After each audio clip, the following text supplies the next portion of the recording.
근데 우리가 잘 아는 사도 바울이라는 사람은 로마에 오게 갇히기 전에 총 3번 정도의 전도 여행을 했습니다.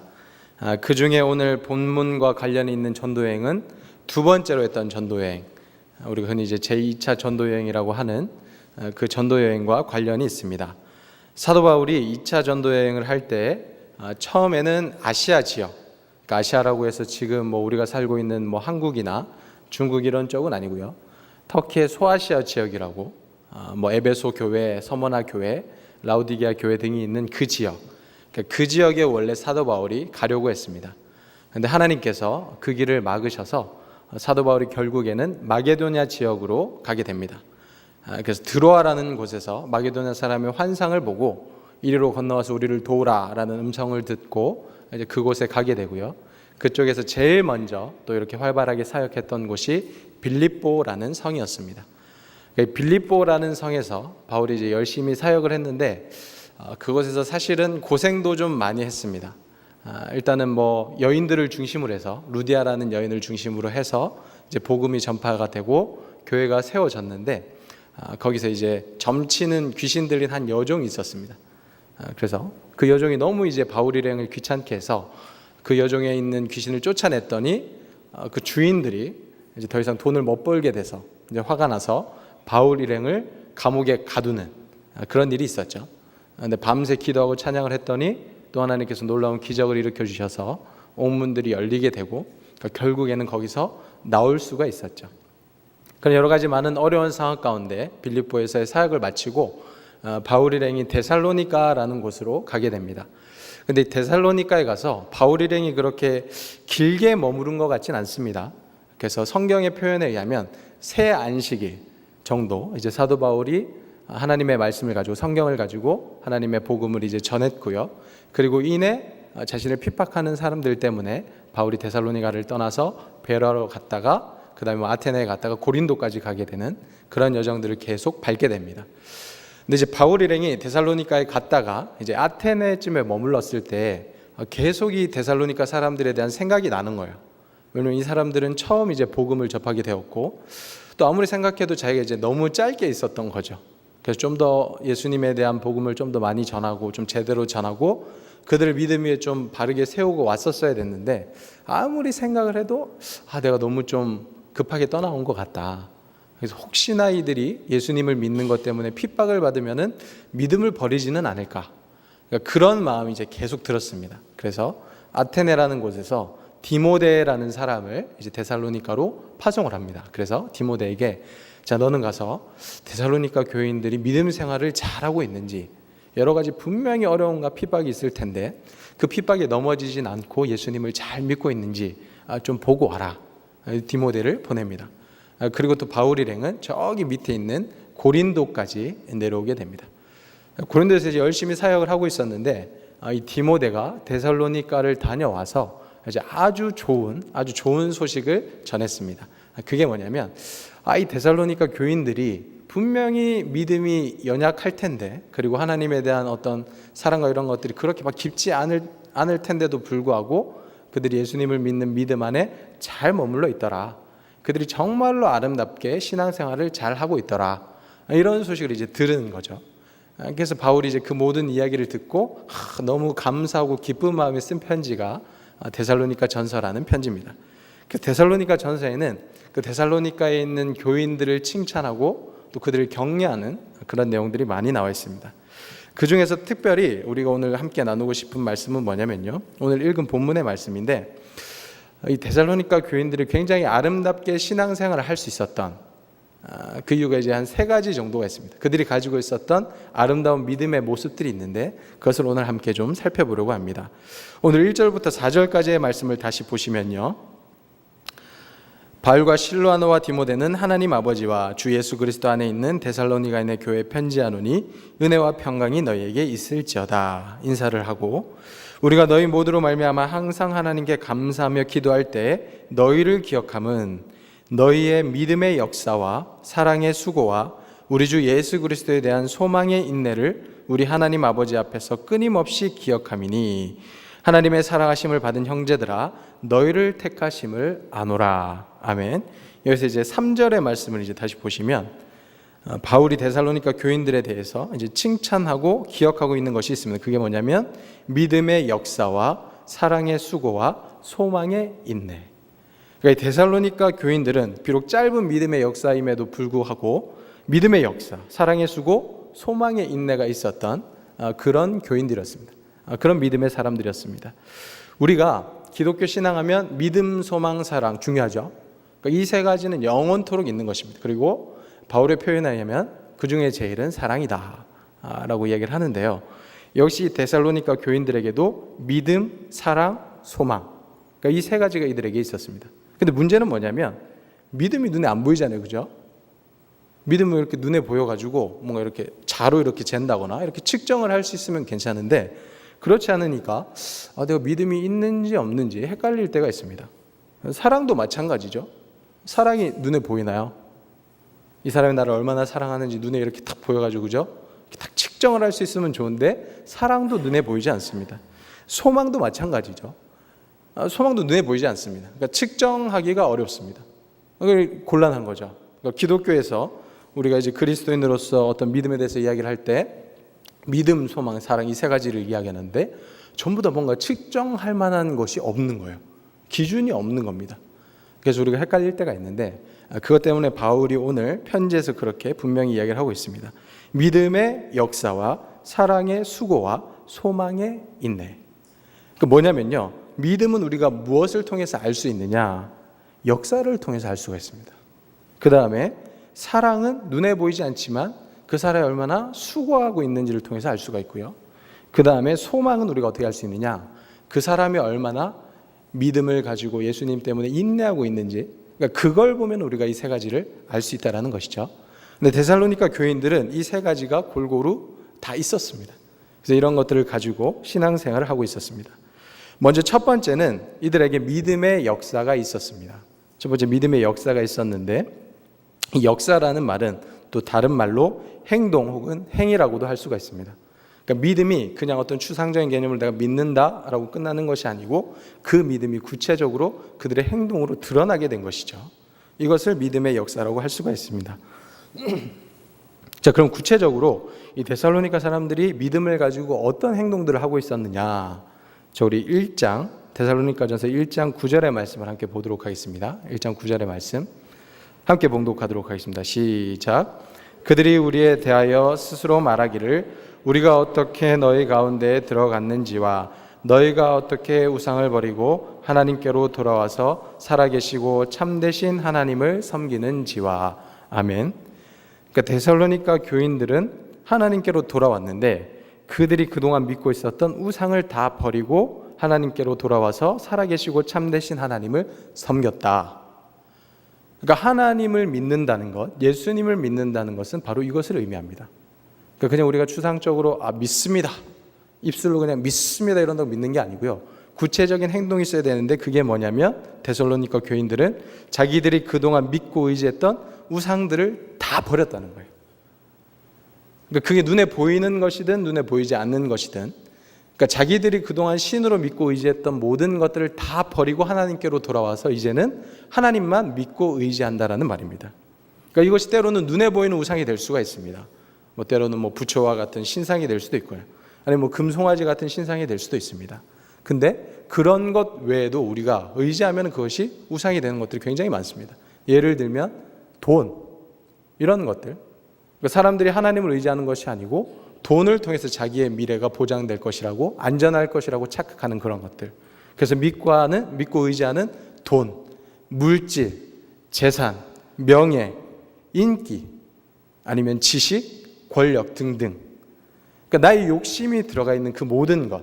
그러니까 하나님 외에 이걸 내가 가지고 있으면은 내 미래를 보장해 주겠지. 이게 있으면은 내 노후가 안락하겠지. 그러니까 그렇게 생각하는 그 모든 것들이 우리의 우상이 될 수 있다라는 것입니다. 근데 데살로니가 교인들은 그동안 자기들이 믿고 의지했던 그 모든 우상들을 다 버렸다는 거예요. 그러니까 전부 다 배설물로 여기고 하나님께로 돌아와서 하나님만 믿는다, 하나님만 믿고 의지한다라는 것을 우리에게 이야기해 주고 있습니다. 그래서요, 우리가 그 예수님을 믿는다라는 것은 뭐냐면요, 바로 이것을 의미합니다. 그러니까 다른 것 의지하지 않고 예수님만 의지한다, 예수님만 믿는다, 그것을 의미하는 건데요. 간단하게 제가 예를 들어 드리겠습니다. 어떤 사람이 불치병에 걸렸어요. 불치병에 걸려가지고 여기저기 의사를 많이 찾아다녔습니다. 의사도 찾아다니고 병원도 찾아다니고 이제 다 이렇게 수소문을 해가지고 용하다는 사람은 다 만나봤어요. 근데 아무도 이 병을 못 고쳤어요. 그래가지고 절망에 빠져가지고 이러다가 내가 그냥 죽어야 되는구나. 내가 진짜 소망이 없다. 이렇게 터덜터덜 이제 집으로 돌아오고 있는데 갑자기 어느 사람이 그 사람한테 이야기를 해주는 거예요. 내가 소문을 들었는데 저기 상도동어dim에 가면은 못 고치는 병이 없는 사람이 있다더라. 당신이 그 사람을 한번 만나봐라. 그 사람을 만나면은 당신의 병이 다 고쳐질 것 같다. 자, 그럼 이 사람이 어떻게 하겠습니까? 지하철 타고 상도동으로 가겠죠.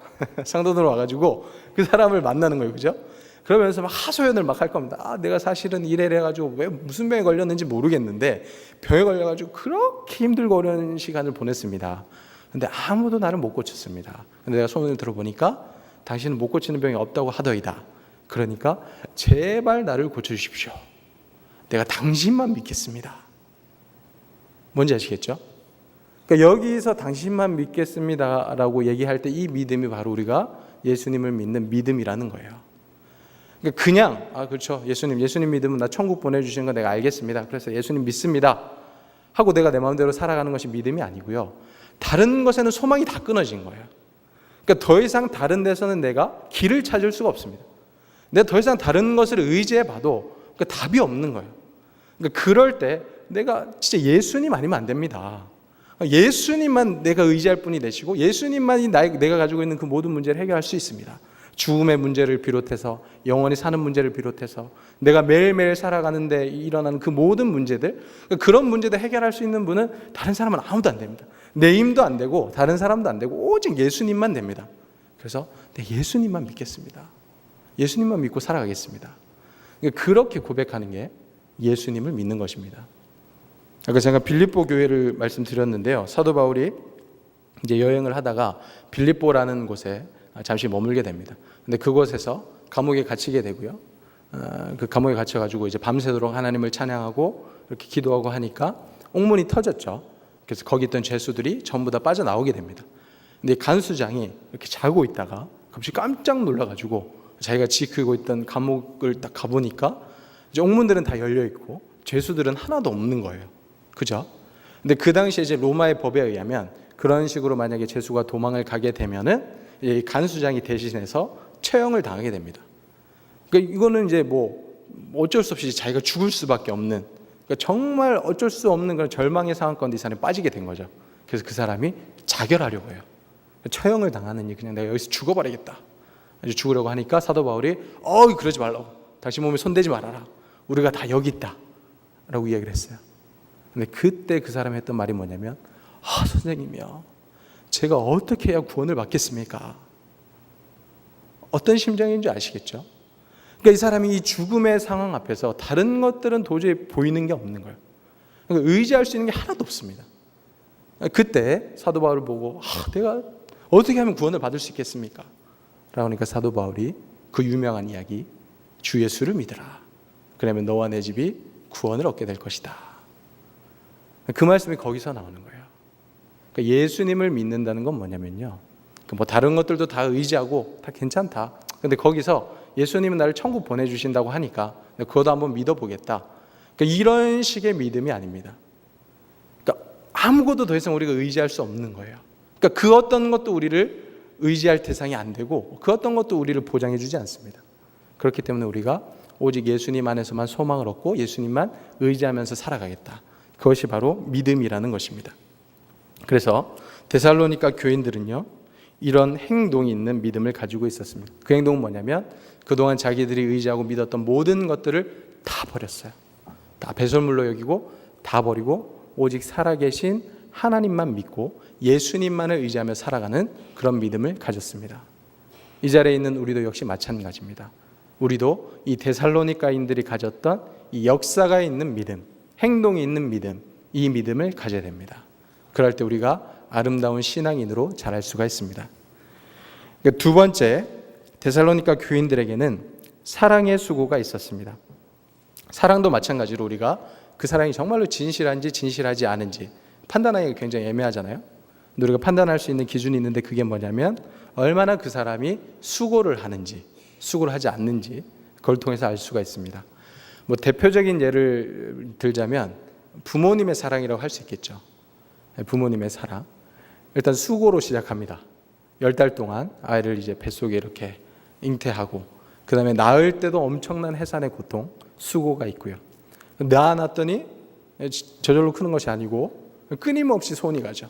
어릴 때부터 해서 계속해서 밥을 먹여줘야 되고 또 기저귀를 바꿔줘야 되고 교육을 시켜야 되고 끊임없이 돌봐주고 사랑을 해줘야 되고, 그러니까 이 모든 수고가 있어야지 그것이 진정한 사랑이라고 할 수가 있습니다. 근데 만약에 내가 아기는 좋은데 수고는 하기 싫다, 근데 아기는 낳고 싶다, 그러면 우리 어르신들이 뭐라고 하겠습니까? 네, 철없는 소리라고 하겠죠. 네, 어디 수고도 하지 않고 그죠? 아이를 낳아서 기른다고 이야기를 하겠습니까? 그거는 말이 안 되는 거예요. 연인 관계에서도 마찬가지죠. 부부 관계에서도 마찬가지입니다. 우리가 수고하지 않으면은 사랑을 우리가 할 수가 없습니다. 내가 사랑은 하는데 당신을 위해서 뭔가 수고하고 노력하지도 않겠다. 이게 무슨 사랑입니까? 그죠? 그러니까 이거는 말이 안 되는 거예요. 그러니까 사랑에는 반드시 수고가 수반이 된다라고 할 수가 있습니다. 바울도 역시 데살로니가 교인들에게 사랑을 가지고 다가갈 때 엄청난 수고를 했습니다. 우리 데살로니가전서 2장 7절에서 8절 말씀 같이 보도록 하겠습니다. 제가 읽어드리겠습니다. 우리는 그리스도의 사도로서 마땅히 권위를 주장할 수 있으나 도리어 너희 가운데서 유순한 자가 되어 유모가 자기 자녀를 기름과 같이 하였으니 우리가 이같이 너희를 사모하여 하나님의 복음뿐 아니라 우리의 목숨까지도 너희에게 주기를 기뻐함은 너희가 우리의 사랑하는 자 됨이라. 아멘. 그래서 바울이 데살로니가에 가서 복음을 전하고 그 사람들을 대할 때 어떻게 했냐면 막 내가 사도로서 야 나는 이런 사람이다, 너희는 무조건 날 따라와, 이렇게 할 수도 있지만 유순한 자가 되어서 유모가 자기 자녀를 기름같이, 그러니까 사랑으로 섬겼다는 거죠. 사랑하고 돌봐주고 혹시 뭐 필요한 것이 있으면 그런 것들을 채워주고 유모와 같이 이렇게 길렀다고 합니다. 그리고 하나님의 복음뿐 아니라 우리의 목숨까지도 너희를 위해서 주기를 기뻐했다. 그러니까 그만큼 사랑했고 그만큼 헌신했고 수고했다라는 이야기를 하고 있는 겁니다. 그러니까 이런 수고와 노력이 있는 것이 진정한 사랑이라고 할 수가 있습니다. 예수님도 마찬가지죠. 그러니까 예수님께서도 우리 인간들을 사랑하기 위해서 엄청난 수고와 노력을 많이 하셨습니다. 일단 하늘 보좌를 버리시고 이 땅 가운데 오신 것조차도 사실 굉장한 수고와 노력이었습니다. 완전히 차원이 다른 존재이신데, 그러니까 신이 인간이 되어서 이 땅 가운데 왔다. 그러니까 이건 사실은 이방신들 세계에서는 뭐 있을 수가 없는 일이에요. 근데 하나님께서는 그렇게 하셨습니다. 근데 그렇게 이 땅 가운데 오셔가지고 자, 내가 저 하늘에서 너희들 위해서 왔으니까 나를 좀 잘 섬겨봐라. 그러니까 이렇게 섬김을 받으신 것도 아니고요. 하나님이 정말 저 하늘 보좌를 버리시고 이 땅 가운데 오셨는데 또 섬김을 받으시는 것도 아니고 또 섬기시는 거예요. 이거는 진짜 말이 안 되는 거 아닙니까? 아니 어떤 신이 이렇게 하겠어요, 그죠? 다들 자기 자녀 바치라고 그러죠. 그러니까 이방신들은 너에게 가장 귀한 건 나한테 갖다 바쳐라, 그럼 내가 복 줄게. 그러니까 이런 식으로 나오는 게 보통 신인데 우리가 믿고 있는 하나님은 완전 다른 거예요. 그러니까 이 땅에 오셔가지고 죽기까지 자기를 낮추시고 또 인간들을 위해서 모든 죄의 짐을 지시고 십자가에 처형당하기까지 하셨습니다. 근데 그 이후에 부활하셨잖아요. 부활하셔서 제자들에게 나타나셨어요. 제자들을 만나고 자, 여기 한번 옆구리에 네 손을 넣어봐라, 내가 부활했다 라고 이야기를 해줬는데 또 이 제자들은 정신 못 차리고 나는 물고기나 잡으러 가야겠다 해서 원래 이제 물고기를 잡으러 가고, 그러니까 또 예수님께서 거기서 멈추지 아니하시고 또 친히 갈릴리 호수까지 가셔가지고 자, 너 밤새도록 물고기 못 잡았지? 다시 한번 저기 배 오른편에 그물 한번 던져봐라. 그물을 잡으니까 물고기가 엄청나게 나오고 그들을 위해서 친히 또 밥상을 차려주시고 이렇게 먹이시면서 또 다시 이제 사명을 주시고, 이렇게 보시면요, 그러니까 예수님의 삶이 끊임없이 제자들을 찾아오시고 사람들을 찾아오시고 그들과 함께 하시고 노력하시고 수고하신 모습들, 그런 모습들을 우리가 볼 수 있습니다. 근데 그런 수고들을 예수님께서 왜 하셨을까요? 사랑하니까, 그죠? 그러니까 사랑하니까 그런 수고와 노력들을 하시는 겁니다. 그러니까 사랑에는 수고가 반드시 있습니다. 수고가 있어야지 그것은 진정한 사랑이라고 할 수가 있습니다. 데살로니가 교인들도 사도 바울로부터 복음을 듣고 역시도 열심히 수고하며 사랑을 했습니다. 그래서 데살로니가전서 4장 9절의 말씀 보시면 이렇게 기록이 되어 있습니다. 형제 사랑에 관하여는 너에게 쓸 것이 없음은 너희들 자신이 하나님의 가르치심을 받아 서로 사랑함이라. 아멘. 그 데살로니가 교인들은 이거는 너무 잘했어요. 그래서 서로 사랑하고 서로 아끼고 서로를 섬기는 일. 그러니까 이거는 바울이 굳이 한마디 더 붙일 필요도 없이 너무 잘해가지고 그래 잘하고 있다. 너에게 내가 쓸 것이 없구나. 그렇게 계속해서 열심히 해라. 이렇게 이야기를 하고 있는 거죠. 우리도 마찬가지입니다. 이 데살로니가 교인들처럼 우리가 말로만 사랑하는 것이 아니고 수고하고 애쓰고 노력함으로 서로 사랑해야 합니다. 그래야지 우리가 더욱더 성숙한 그리고 아름다운 신앙인이 될 수가 있습니다.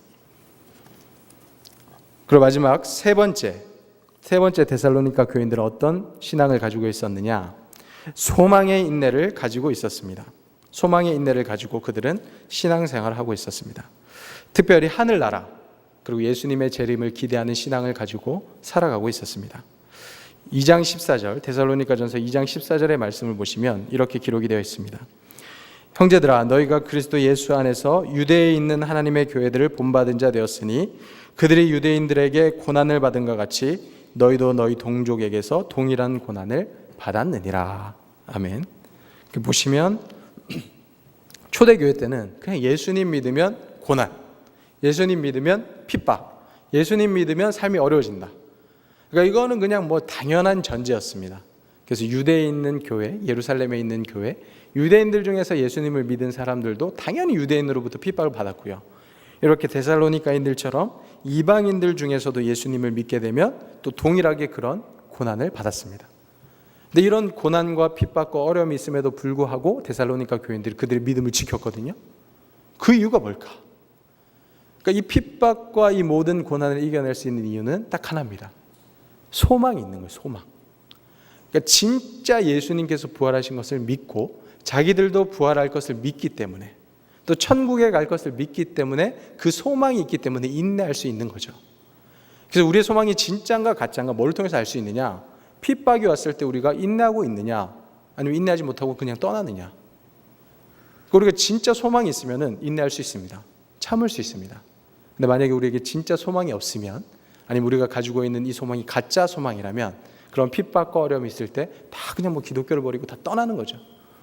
예수님이 진짜 오실지도 모르는데 그걸 내가 믿지를 못하는데 더 이상 견딜 수가 없는 것입니다. 그래서 우리에게는 소망이 필요한데 이 소망은 인내를 통해서 우리의 소망이 진짜인지 가짜인지 알 수가 있습니다. 신약성경에 보면 요한계시록이라는 책이 있습니다. 요한계시록이라는 책이 있는데 이 요한계시록이 쓰여질 당시는 로마에 의해서 기독교가 2차로 박해받을 때였습니다. 그러니까 로마를 통해서 이제 1차로 박해받을 때가 언제냐면 우리가 잘 알고 있는 네로 황제 때 그때 엄청난 핍박이 있었습니다. 그래서 대부분의 사도들이 그때 순교를 했고요. 이 2차 박해는 로마의 도미티아누스 황제라는 그 황제 때 발생을 했습니다.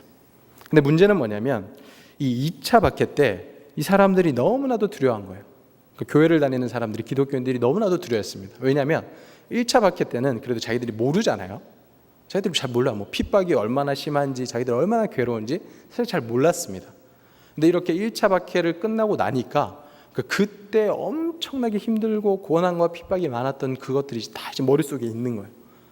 그러니까 그 시기를 겪어가지고 살아남은 사람들은 1차 박해 때 진짜 우리가 죽다가 살았다. 너무 힘들었다. 라는 이런 기억들이 있는 거예요.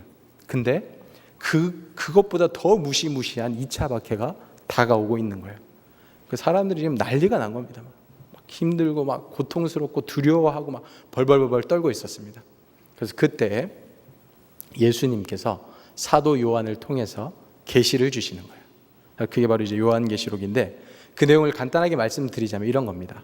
자, 내가 너희들을 붙들고 있으니 무서워하거나 두려워하지 말아라. 내가 지금 7 금초 때 이 사이를 지나는 것처럼 너희의 7 교회, 그 당시에 아시아에 있는 7 교회를 이야기하는 겁니다. 너희 교회를 내가 이렇게 지키고 있고 내 손에 지금 7 별이 진 게 보이지? 이거 7 교회의 사자들이다. 그러니까 이제 목회자들을 이야기하는 거죠. 그들을 내가 붙들고 있다. 그리고 이제 앞으로 벌어질 일들에 대해서 쭉 보여주시면서 이런 여러 가지 많은 핍박과 어려움과 혼란들이 있을 것이다. 그런데 궁극적으로 내가 승리한다.